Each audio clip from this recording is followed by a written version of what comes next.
A few weeks ago, a Forbes guest editor discussed with Dr. Chris Vass whether Europe could build a €15,000 electric car. He said it was the wrong question. Europe isn't short of car designers. What it's short of is a supply chain.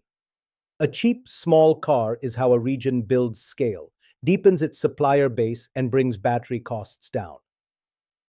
The car is what we finally see. But building the supply chain is the point. Brussels is now proposing a new category for small electric cars under about 4.2 meters, priced somewhere between 15 and 20,000 euros. The easy conclusion is obvious. Europe wants small, affordable cars.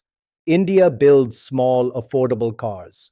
More than 90% of vehicles sold in India last financial year were under about 20 lakh rupees. Maruti Suzuki is already shipping the e-Vitara to Europe from Gujarat. But this argument does not hold. If this contest were only about who builds cheapest, it would already be over, and China would have won. China has frugal engineering, battery scale, and supply chain depth beyond anyone. Even Europe's small car plan would still lean on Chinese parts down to rare earth magnets. That's exactly what worries Brussels. So the pitch cannot be switch from China to India. On cost alone, India loses that argument. Here's what India possesses. India's automotive rise was built on partnership. Maruti with Suzuki. A long line of joint ventures where global firms built in India, with India, not around India. China's electric vehicle push looks like a drive to stand alone. India's instinct has always been to build alongside somebody.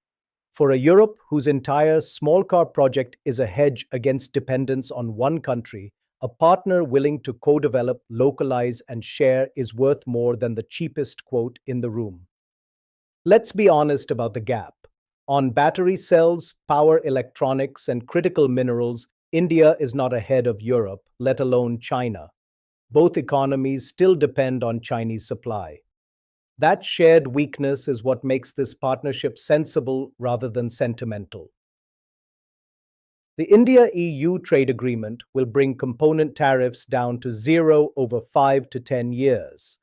The task for Indian firms is to turn that access into co-development, not just consignments, and to invest now in cells, power electronics, and platform engineering. Cheap is not India's advantage. The terms on which India builds with Europe are.